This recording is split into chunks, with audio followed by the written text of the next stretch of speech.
there's the whole 10,000 hour rule thing, which is just total BS. I think it's so much easier of any one thing you're interested in. If you're obsessed with it, and again, you shouldn't do something if you're not obsessed with it, it's like trivial to get into the top 1%. Yeah, you debunked the 10,000 hour rule. You wrote a whole book about that one. Yeah. And like to some extent it's true. You have to have some experience, but there's ways to quickly generate a lot of experience to kind of literally skip over a lot of those 10,000 hours. Right. Mentorship, AI.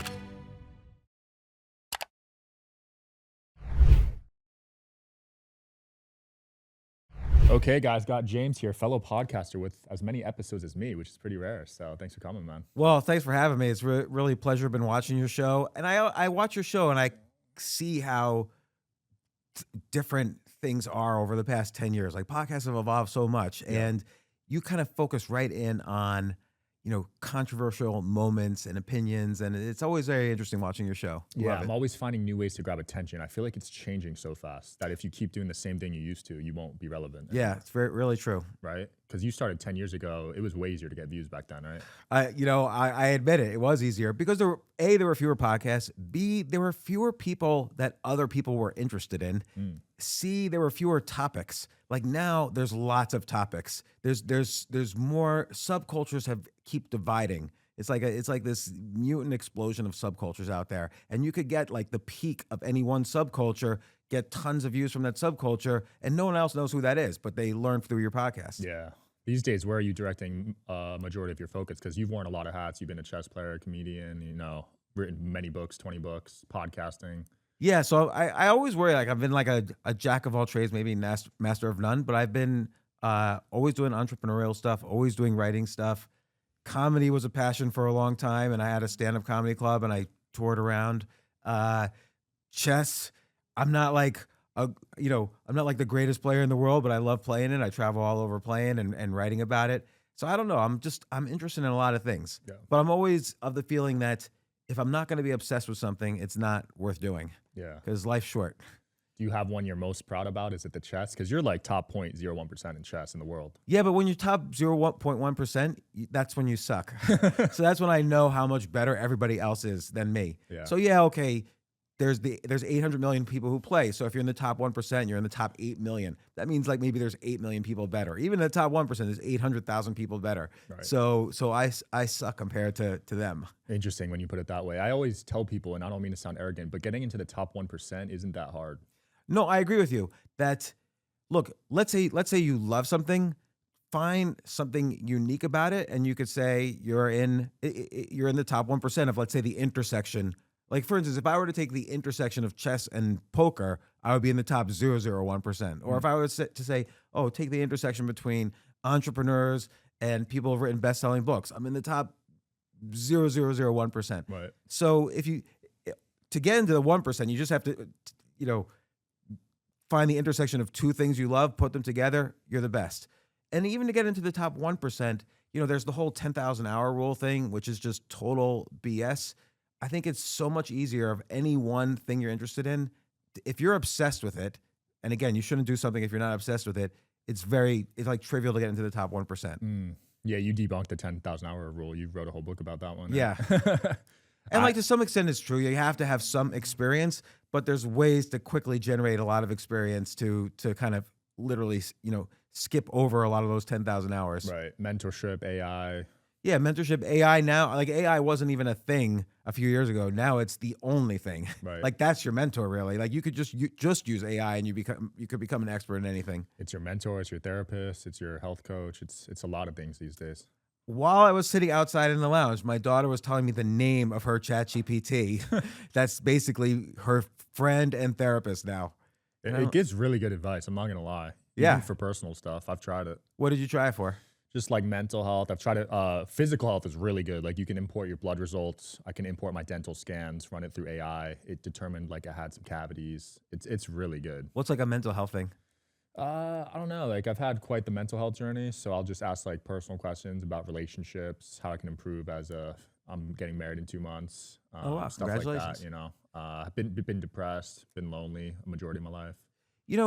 I kind of think it's hard to avoid those feelings. And I wonder how much, let's say therapy or mental health works. Like I've gone to therapists for many years, and at the end of the day, after like a few sessions, I don't know how much more it helps and how much they're just sort of getting money from you. I agree. I'm on my 4th session coming up here, and I can't say I'm too impressed. You know, I just started, so we'll see. I'll give it a fair shot, maybe 10 sessions, but I'm not too impressed so far. But maybe though also like with anything, with any career, 99% of the people who practice that profession suck at it. Yeah, So could be that too. Yeah, so yeah, you kind of also have to find a really good one. But even then, I sort of feel it should be just used for very tactical reasons, like, oh, my girlfriend just broke up. How do I get over this? yeah, Or, oh, I lost my job. What do I do next? Or whatever. Like just something very tactical, as opposed to, oh, in general, I have this feeling of malaise. How do I get over that? Like yeah. that, I don't think they're gonna solve. Yeah, I agree. What's worked the best for you? Because I know super intelligent people struggle a lot with mental health. I don't think anything's worked for me. Really?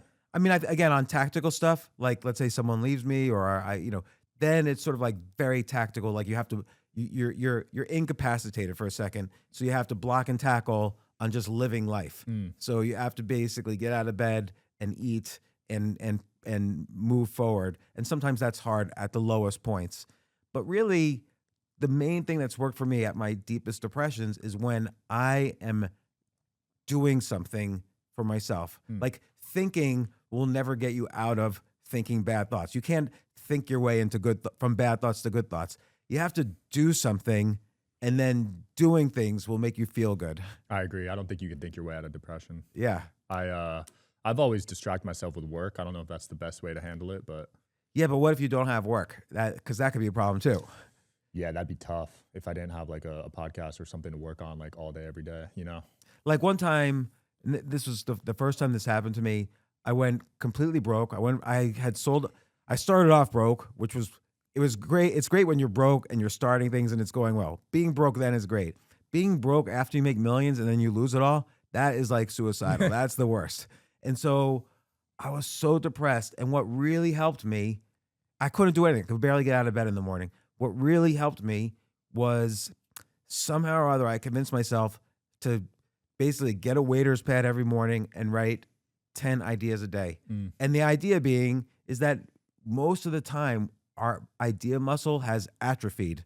And because it's a muscle like anything else, you have to practice it. You have to be creative with it. So I started writing 10 ideas a day down. And then suddenly I noticed after like a week or two, I wasn't coming up with good ideas, but I was feeling good. I was feeling better because now my brain was doing something. I was exercising my brain. And then it got me to start sharing those ideas with people. And then I was doing something. And then even though I was just as broke, I was no longer depressed, and I was able to actually do stuff almost as if I was successful. Like my brain did a complete reversal just by putting it to work. That is interesting. So Yeah. you were writing business ideas or just Any ideas. Like it Okay. doesn't even matter. And by the way, they're going to be all bad ideas because your idea muscle has atrophied. So it takes a while to exercise it. But I was writing ideas for books I could write, business I could start, investments I could make.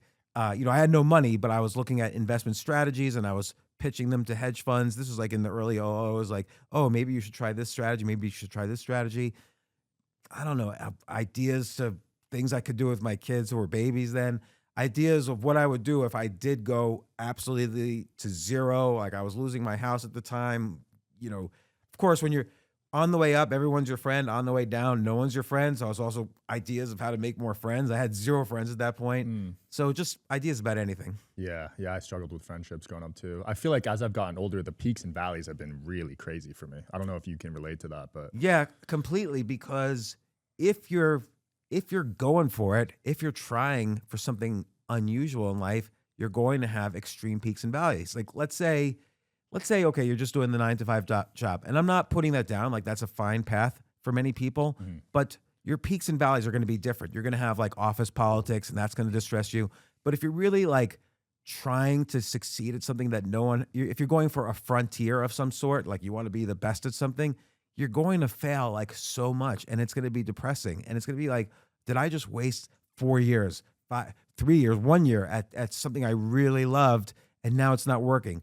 Or did I just make all this money and then that whole entire time I was making that money and working so hard, now it's got zero. Did I just waste that whole time? Like those peaks and valleys are really depressing. And then of course there's the usual relationship stuff because that's going to happen alongside that as well. Yeah. So if you combine those things, that's going to be the worst. Shout out to today's sponsor, Quince. As the weather cools, I'm swapping in the pieces that actually gets the job done, that are warm, durable, and built to last. Quince delivers every time with wardrobe staples that'll carry you through the season. They have fall staples that you'll actually want to wear, like the 100% Mongolian cashmere for just $60. They also got classic fit denim and real leather and wool outerwear that looks sharp and holds up. By partnering directly with ethical factories and top artisans, Quince cuts out the middleman to deliver premium quality at half the cost of similar brands. They've really become a go-to across the board. You guys know how I love linen and how I've talked about it on previous episodes. I picked up some linen pants and they feel incredible. The quality is definitely noticeable compared to other brands. Layer up this fall with pieces that feel as good as they look. Go to quince.com/DSH for free shipping on your order and 365-day returns. They're also available in Canada too.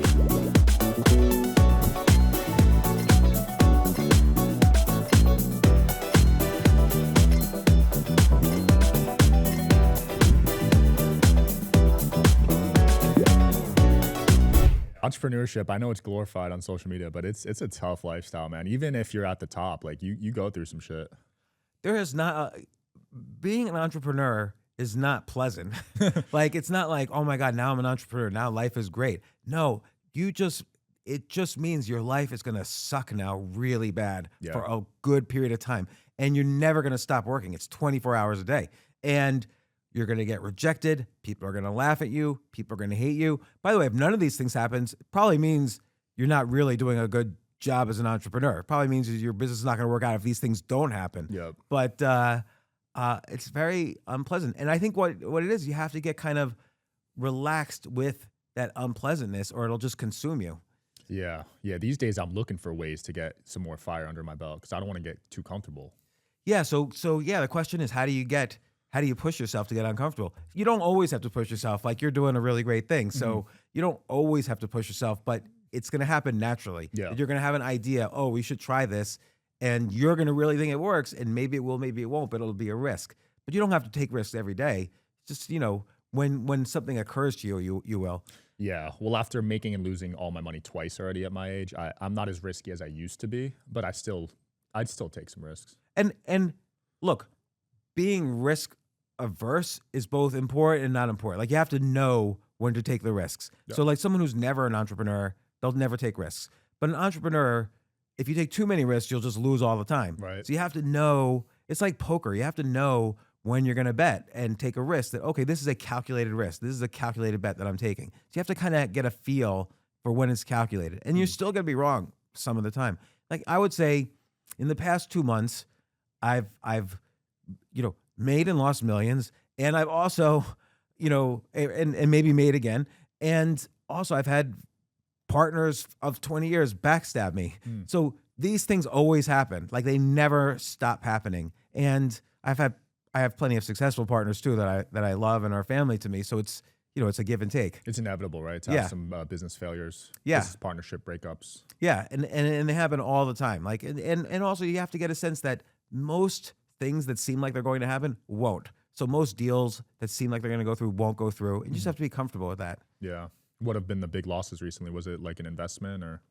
Yeah, or you think you go all in on a deal and it just doesn't work out. But then the other deals do. So you have to have For me, I sort of reduce risk by doing many things simultaneously. Like, I don't think I would risk my financial life on one business. Right. So I like to diversify, my future fortune. Do you believe in passive income? No, not really. Like, even like a real estate property or? I don't personally. I know people are successful with that. I don't like the idea. I don't think I have any expertise in real estate, for instance. Yeah. I don't think I have any expertise in any kind of passive income. Now, okay, if you have, like, for instance, subscriptions to a podcast, that's passive income. And if you work really hard on the podcast, that could work out. Or a newsletter.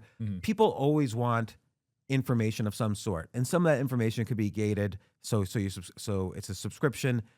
So I think that's a relatively low risk type of business, like a subscription media business. So I do diversify, for instance, into that as well. I have financial newsletter businesses, for instance. Yeah.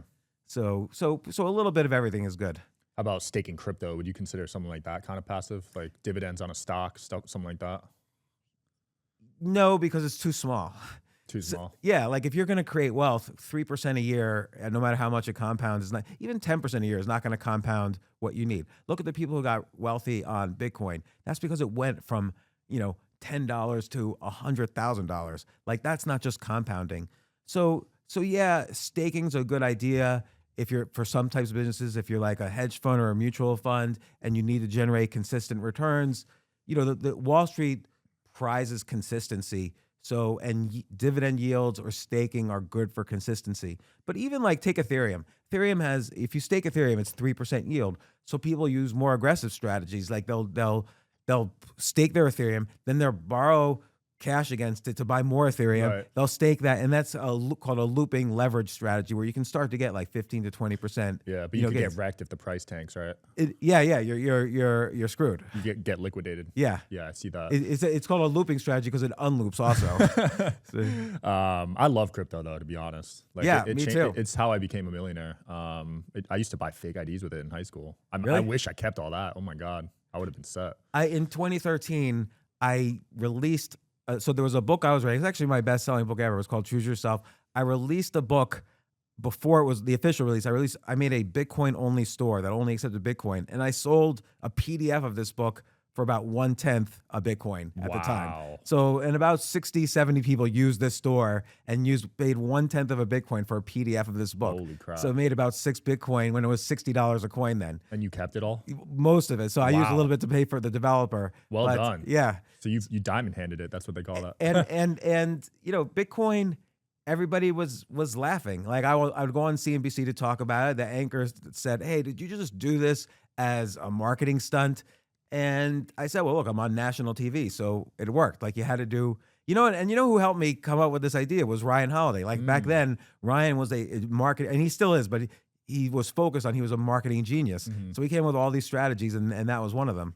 I've talked to a lot of very smart people. They're convinced it's going to hit 1 million one day. Oh yeah, it definitely is. Like, look, here's one thing for sure. It's not going to stay at 100,000. It's either, let's just looking at it from 20,000 feet above, it's either zero or it's millions. And I happen to think it's useful, so it's going to be in the millions. But it's not going to stay here. Like this is just a temporary spot. Like this is, and by the way, whether you like the president of the United States and his cabinet or not, the president owns billions of dollars of Bitcoin. 6 cabinet members own, crypto and Bitcoin. And these are the most powerful people in the world. They're going to make crypto go up. You can't, there's a saying, don't fight City Hall. They're City Hall. And if you don't buy Bitcoin, you're fighting them. So it's just like a stupid strategy to bet against the thing that the most powerful people in the world all own. Valid point. You pay a lot of attention to politics these days?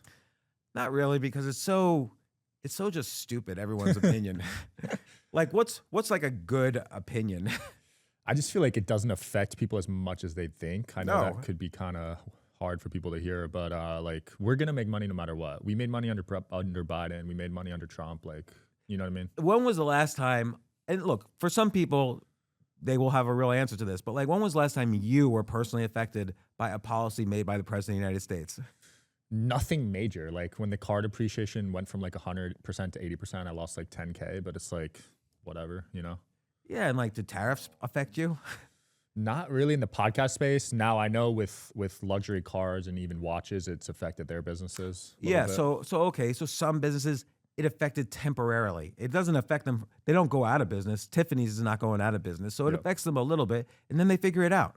So, and they use marketing to make other things more attractive. Right. So, or they start making stuff in places that aren't tariffs, that don't have tariffs. It doesn't really affect that many people. If you worked in Detroit, the change in that industry years ago affected those people. But that wasn't like one president deciding, okay, we're going to outsource all car manufacturing to China or Japan or whatever. That would happen over a long time. It had nothing to do with politics. Yeah, I think local politics matters way more.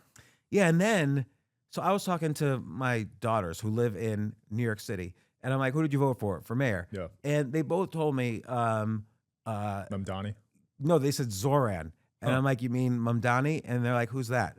And I'm like, well, Zoran's his first name. Oh my God. And they're like, oh, we didn't know. And I'm like, well, how did you decide to vote for him? And they said, and they both said they were given a cheat sheet. And they just went down the cheat sheet, and the cheat sheet told them who to vote for on the ballot. So that's how most people, I think, vote. That's crazy to me. So he's going to win, it looks like. Yeah, and I am glad he's going to win because I want to see how screwed up these policies get, and then just once, although nobody ever pays attention to history, but you could say, look, this policy didn't work. You can't freeze rents. You can't freeze grocery prices. It's impossible. Yeah. So, I mean, the Soviet Union, they tried it and they all, starved. China, what is it? 40 million people starved when they tried to freeze these prices. So we'll see what happens. New York City, we're both familiar with it from our different periods of our lives. Like it's a hard city to run. I just went back there to film at Spotify Studios. I still feel like it hasn't fully recovered. I know you went famous and viral for that article 5 years ago saying it would never recover, but I agree with you.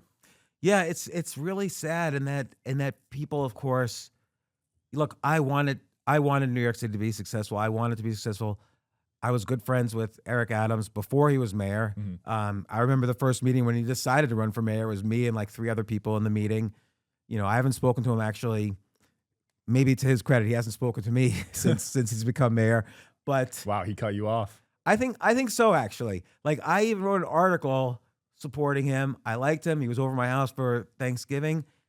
He has not responded to me since he became mayor. Do you think it's because of your article about how? No, because we spoke afterwards, and he actually wanted me to endorse him after I wrote that article. Huh. And I don't know what it is. Maybe he just didn't really like me that much. I don't know. Well, I saw you on another show saying how you'll get along with these politicians on the show, and then they'll never hit you up after. Yeah. No, everybody's so charismatic, and I'm like, oh my, like particularly like actors, like when they come on the show, and maybe you experience this, like I'll be thinking in the middle of the episode, oh my God, this is my new best friend. Like he's on my favorite TV shows and now he's my best friend. And then I'll never hear from them again. Yeah. I'll say, oh, I'm in LA now. You said reach out and nothing. Same. It is a little disheartening because I feel like on podcasts, I'm pretty much myself. Maybe I alter at 5-10%, but I'm genuinely myself. But some people just have a switch and they're completely different. And I gotta admire that. They're so good at it. So yeah. So I gotta give them props because you would never know off camera if that's who they were or not.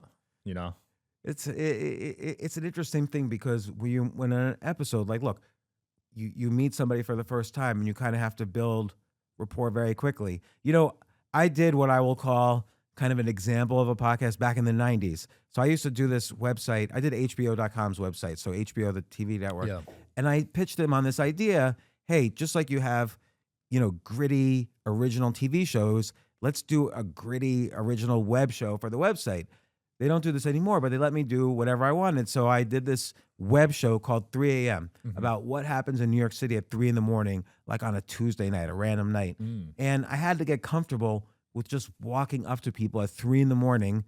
in not necessarily the best areas and just talk to them and find out what was going on in their lives. And so that helped me build up that skill that was useful much later on for podcasting. Nice. Helped you build that confidence. Yeah, because I was really not confident at all doing that. Yeah, I don't think you could learn confidence in a book. No. Oh, no. I mean, I don't think you could. It's very hard to learn anything in a book. Really? Yeah, like what have you learned in a book? I guess directly, you still need to implement what you learn. So do you mean like it's hard to take action on what you learn in a book? Yeah, like, okay, like let's say a book about entrepreneurship. What are you going to really learn? You really have to learn it on the job experience. Like everybody already thinks they're a good judge of people. Yeah.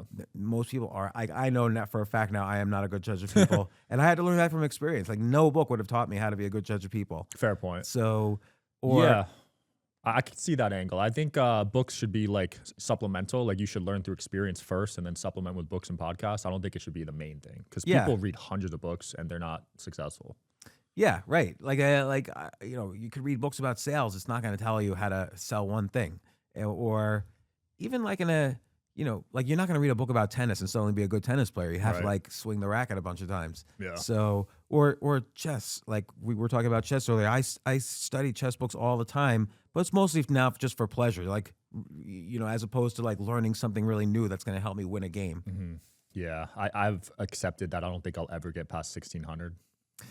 You never know. Like, it's just a matter of like... I would have to spend money and hire a coach. Yeah. I'm saying like on my own because I'm self-taught from YouTube videos. I think my peak is like 1400. Which is really good. It's decent. It's like top 5%. But unless I like devoted a lot of my life towards it, I don't think I do it on the side. Yeah. Like you would only do it more than that if you loved it. Like if like every waking moment And when I was a kid, there was a period where every waking moment I had to play chess. Like I would not go to school for like days or even weeks at a time just to play all day. You were on the streets in New York City just Yeah, hustling? yeah. Well, not necessarily hustling, sometimes being hustled. But I remember actually down the street from me, there was this guy who was probably a little schizophrenic, like kind of, on some spectrum. And I'm going to say his name in a second, Oh. but doxing him, but people already know this. And anyway, I skipped school.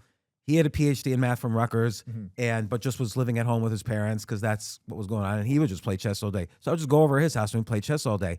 His name was John Nash III, and his dad was the John Nash. So nobody knew who his dad was then. It was just like, oh, I'm going over John's house and playing chess. That's nuts. Yeah. That was your mentor, right? He wasn't necessarily my mentor, but he was a little better than me. We would play in these like father-son competitions together, even though he wasn't my dad. Adopted. Yeah. And, we just had a fun time just analyzing the game and playing games all day. Yeah. And back then, you didn't have the AI to analyze the games. Now I play a game on chess.com. It shows me what I did wrong immediately. Yeah. Now it's funny, which makes the game less social. Like you used to play games with people and then you could talk to them about it. Now I don't want to talk to you. I'm just going to go up to my hotel room and I'm going to analyze the game there. I don't care about your analysis. I just care about the computer's analysis. Yeah. So I'm a fan of the mental side of sports. I consider chess a sport. Do you think table talk should be allowed in a chess setting? In a tournament, probably not, but definitely like in blitz and casual chess. Yeah. I agree, because I think that's an edge. If you're good at talking, like it could help you win games. Oh yeah. Like in Washington Square Park in the city, as I was growing up, like that's how people would play. And the mental side of chess, I was just talking about this with my coach, actually. The mental side of chess, it's got to be at least 50, 60% of the game. Wow. Not necessarily like whether I'm going to beat someone who's, let's say, a beginner or whatever, but if you're playing someone you're rating, then whether you win or not, 50 or 60% of that's got to be mental. Yeah, because you're the same skill level. Yeah. So what separates you? It could be some piece of knowledge that the other person doesn't, but let's say you start losing. There's a difference between the kind of person who really kicks in when they're losing, and this is true for business too, the kind of person who kicks in when they're losing, and the kind of person who says, oh, there I go again, I'm such a loser. Right. Like, that will affect whether you see certain moves later on in the game. Like, the last tournament I played in, and my coach was so upset at me. He's like, look, every single game, you had a winning move after you were losing. Damn. And you didn't see any of them. Because you just shut down? Yeah, I just shut down. So I lost most of my games because I was just like self-talk. I couldn't get out of the self-talk. Wow. And I try really hard. Like I know how important mindset is. But for whatever reason, this particular tournament, it didn't kick in at all. That's interesting. I wonder if that's because a lot of the stuff I'm learning now comes from childhood, like all your traumas in adult life. So I wonder if when you were growing up, you had some self-doubt issues or something. Probably, yeah. And I mean, I remember, again, I took a break from playing chess for something like 25 years. So I played as a kid. And then as soon as I hit like the master level, I stopped because I knew this was going to be good for business. Like it's good. Because chess has such a cultural impact, it's good to be able to say, oh, I'm a chess master also. Right. Like there's always some effect. And so I stopped playing completely. And then more recently, I've started again like an idiot thinking I'm going to be as good as I was then. And, I wouldn't be, if I lost a single game in a tournament when I was a kid, I wouldn't be able to go to school the next day. Like I was so upset at myself. And I probably never really got over that feeling of just being disappointed in myself with a loss. It's interesting. I'm very hard on myself too, and sometimes I wonder if that's good or bad. I don't think it's that good. I think it's good to analyze and to be self-critical, to not think, oh, he just got, like I never think to myself, he just got lucky. Like that's the worst thing of optimism in the other side. But you have to just say, okay, that was a learning experience, and I'm going to really dissect. Like for instance, I owned a stand-up comedy club for a while, and I would do stand-up comedy almost every night for years. And I would take a video of every single time, and I would look at it, and particularly when I did poorly. And then you say, oh, okay, this is why they didn't laugh, or this joke's not funny, or I said too many ums and ahs, or I spoke over the laugh, so I couldn't really get to the real punchline. And so you have to analyze the things you do. Even in business, you have to analyze postmortems or investments. You can never, the worst words are to say, oh, I just got unlucky, or the other person just got lucky. Yeah. Like then you ruin it. Wow. So that actually worked with comedy though? You felt like you got better doing Oh yeah. Cause then which jokes work and which don't. oh, I wasn't taking care of this part of the audience, like this part of the crowd. I was focusing too much on this part of the crowd. This part of the crowd were ignoring me, and so I didn't sense that during the performance. Or oh, I talked too fast during this one part, or I didn't really commit to the joke. Like you could see I'm nervous. Like in comedy, the audience is an X-ray machine, and they know when you're just performing as opposed to saying something real to them. Right. So oh, and if I could see that in my videos of myself, then I know the audience could see it. So you have to really analyze. That's interesting because to me, I always thought being funny was like something you had or not. But you're saying you trained it.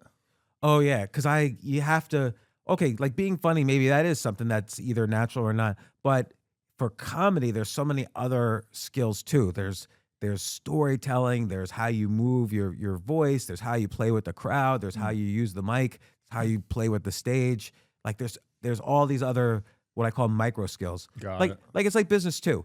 There's no one skill like, oh, I have business skill. There's sales, marketing, management, product execution, all sorts of other, there's raising money. That's an entire skill. There's how you value your company and your efforts. That's a skill. So there's all these like sub skills to business. Writing's the same way. There's skills with storytelling, skills with the actual poetry of your words. There's skills with, how do you structure an idea, how you weave an idea through a story. So there's all these different sub skills, and all these things that people think are mega skills are really just, collections of micro skills. Yeah.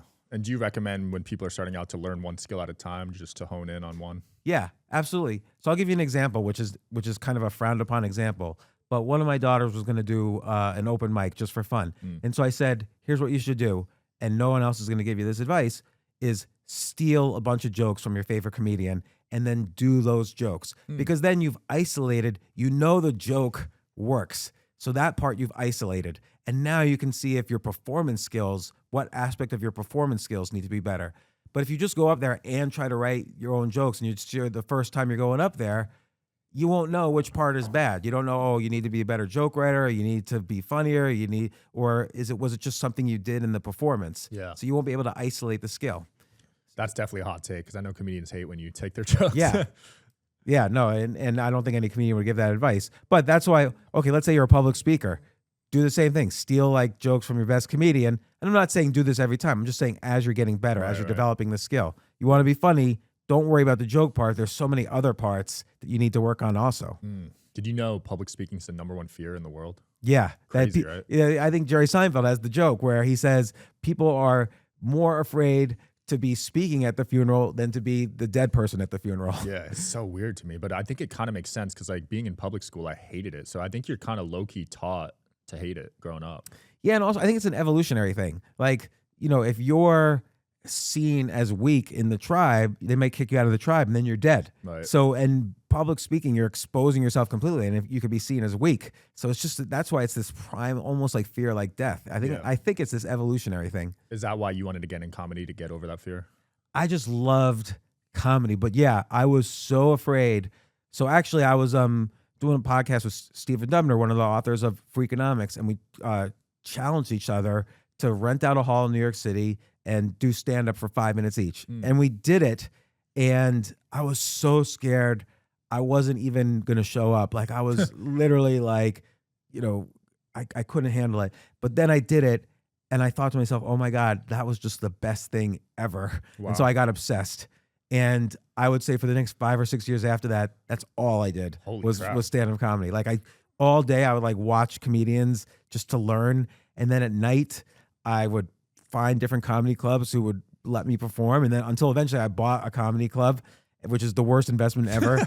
and then I would do it every night, and I sucked for a long time. And then I would say I got mediocre. I got good enough where I could like, other clubs would ask me to perform around the country. I did some stuff internationally. Like I got okay, not like great. Yeah, you got top 1% at stuff. Yeah, I got top 1%. It's pretty good in comedy. Yeah, because in comedy, apparently, you got to devote 10 years. They say. Oh yeah, I would say look all the comedians that are even like the next generation after like let's say the Louis C.K.'s and Chris Rocks. Like let's say Andrew Schultz, Chris Stefano, Theo Von. I would say they're the next generation after like Louis C.K., Chris Rock. All of them, a minimum, you only heard about them after they were doing it for about 15 years. Yeah, and that's amplified even faster because of social media too. Yeah. If they didn't have that, it would have taken probably 20, 30 years. And podcasts also help them. Oh, like yeah. take someone like Tim Dillon. He was already like a great comedian, but nobody knew who he was. He was just like a local comedian in New York City. But the podcast really put him above the top. Yeah, I think comedy podcasts are number 2 out of every category. Yeah, and I would bet they're. I mean, what's first is like I true think crime. It's true crime, yeah. Yeah. So I would bet you that true crime during the pandemic, maybe comedy probably tipped to number 1 a little bit, and then but because Joe Rogan's a comedian as well, and so but like Theo Von, Chris Stefano, Tim Dillon, they're great podcasters, and it's because of their comedy skills. What show is your category in? I don't even know because what category is your show in? I said that backwards. I think it went back and forth for a while between business, but then they realized I hardly had any businessmen on, and then it would be in like self-help, but I wasn't really.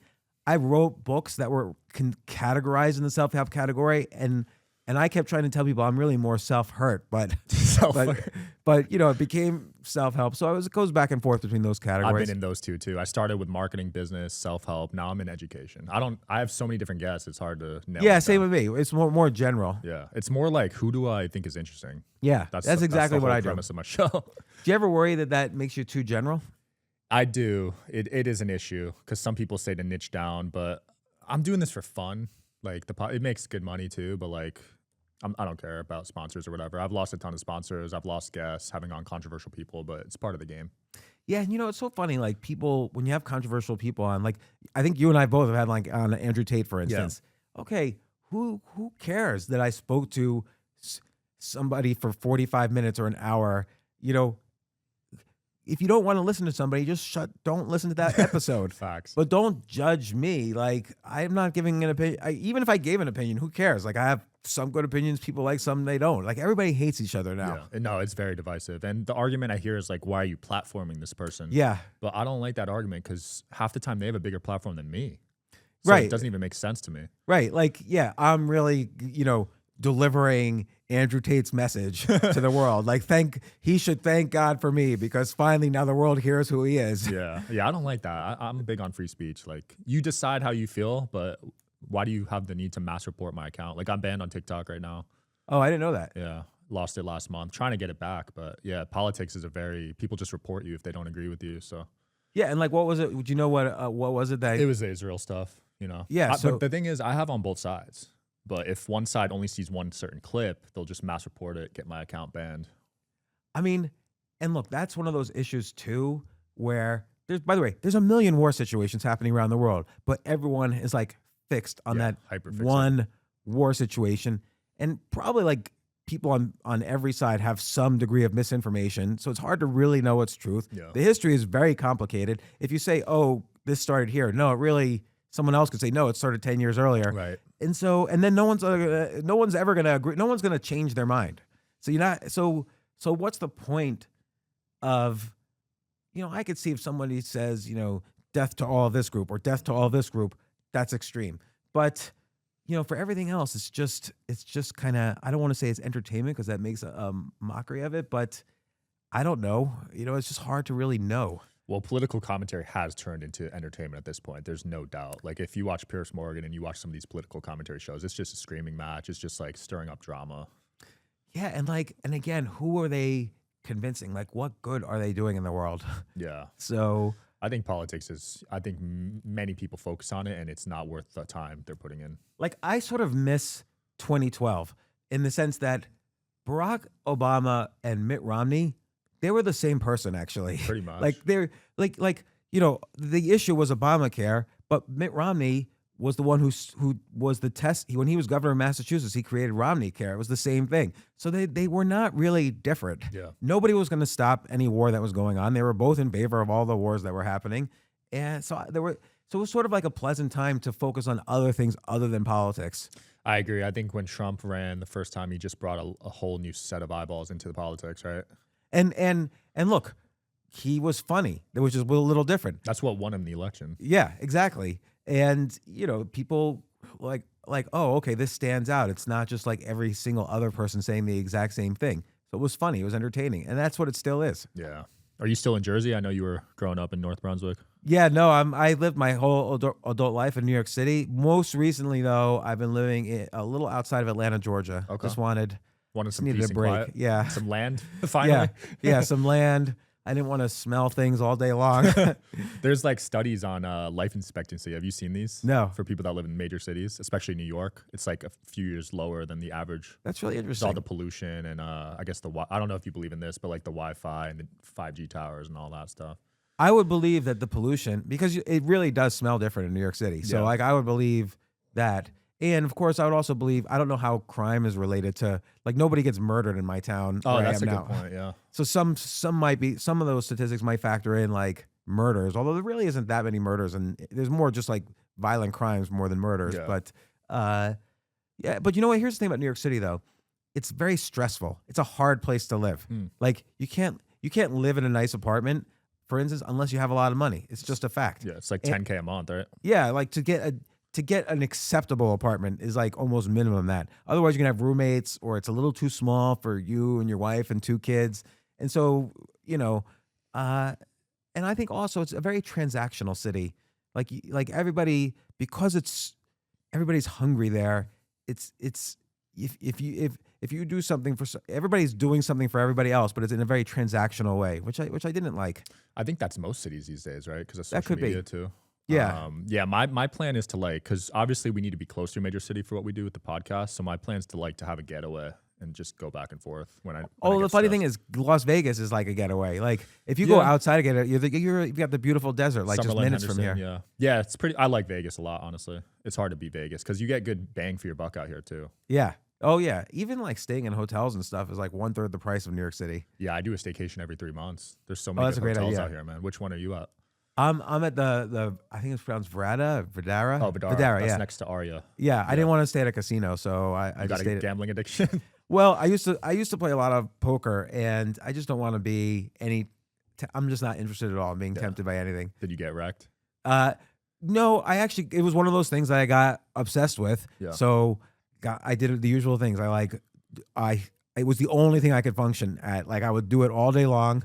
I would study it. I would memorize out all the statistics. I had a coach, and then all night from 8 p.m. to 4 a.m. every single night I would play, like Wow. 365 straight days, like a Holy year. crap. And my wife would even tell her friends, look, at least I know where he is and he's not like cheating or something.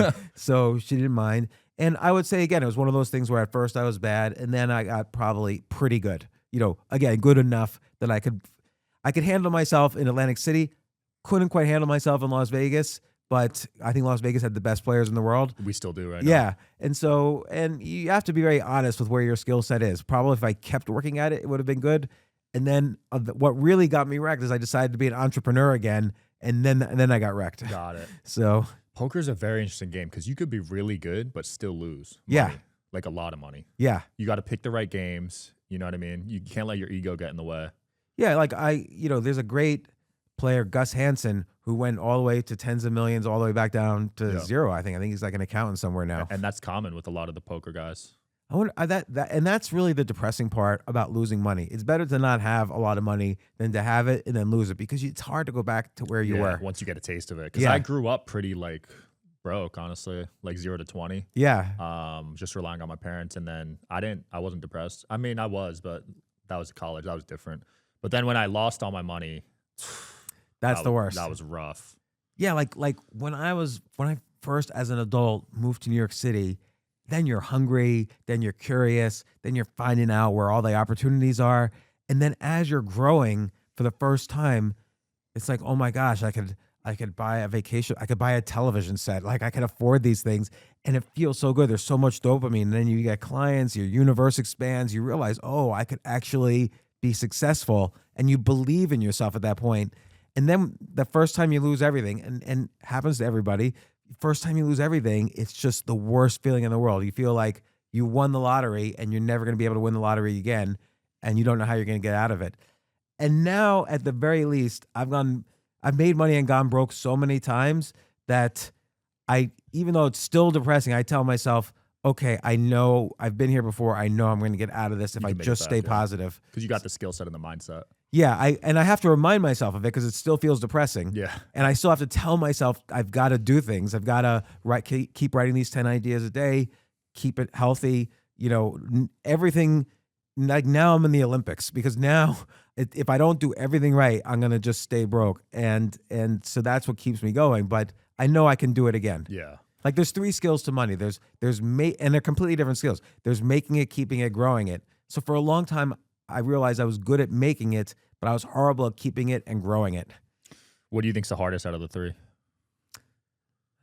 I don't know, because I think in general, people think making it is the hardest, but for Agreed. me, keeping it was really hard. I agree. I think making it for me is the easiest, but for most people, it's the hardest. Yeah, because you have to know how to do things. You have Yeah. to know, you have to have some talent at doing things, and then you have to get very quickly good at the things that you're bad at, Yeah. or at least know what you need to. Like for instance, I know I'm a poor judge of people, so I don't try to make decisions based unless I have a second or third opinion on the people I'm doing deals with. So you have to know where you're weak, so you could try to get stronger at it, or Yeah. at least hire for that. That makes sense. And then keeping it, that's just a matter of controlling your vices.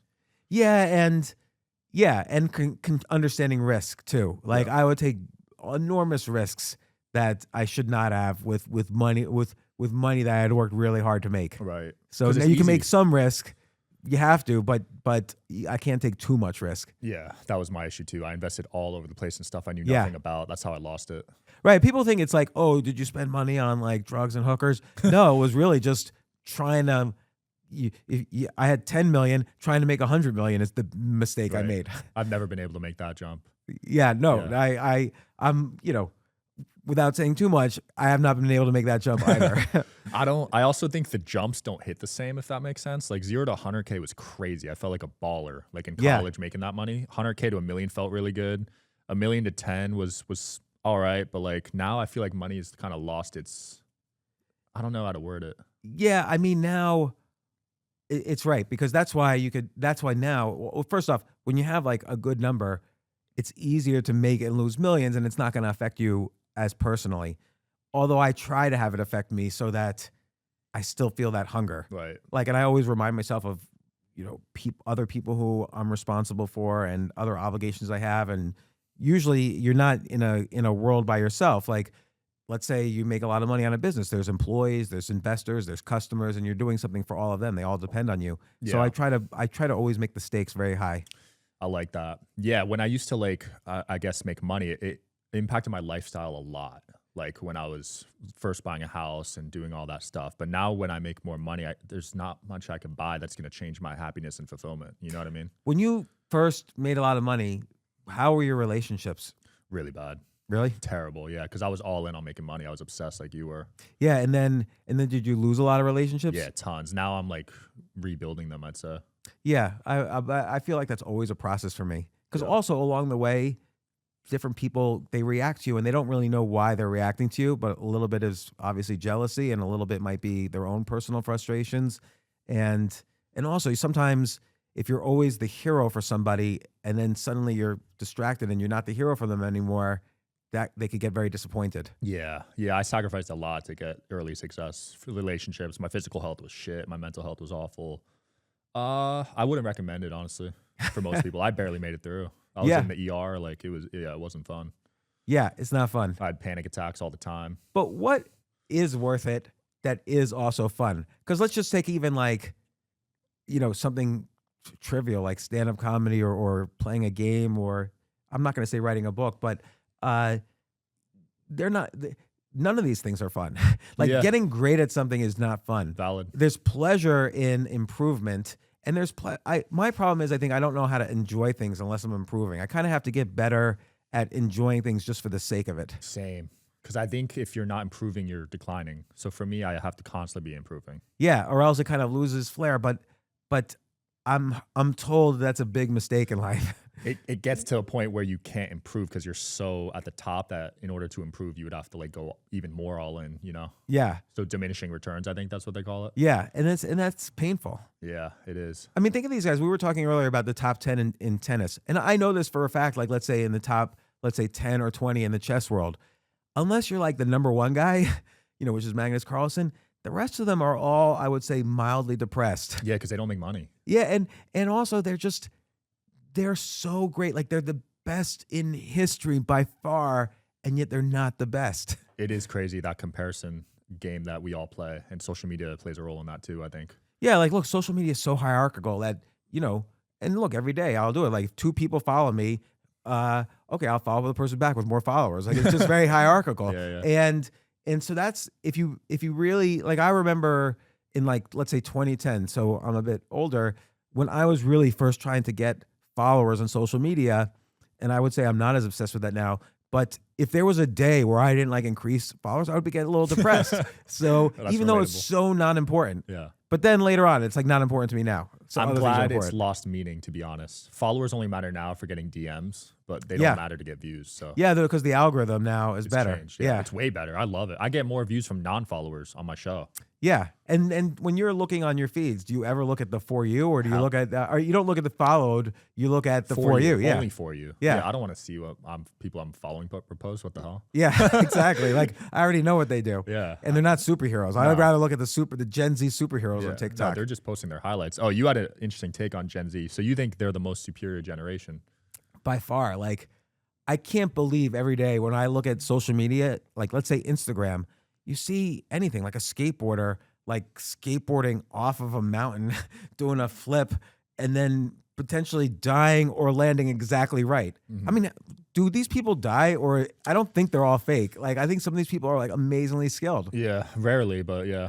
There's some pretty insane videos. I think it's a very talented generation. I know they get a lot of hate, but and like if you see like on music, like piano, for instance, some of these Gen Z kids are so amazingly talented and skilled, or anything, like any skill you could possibly think of. It's Gen Z already has it used to be that the older people were the best in the world.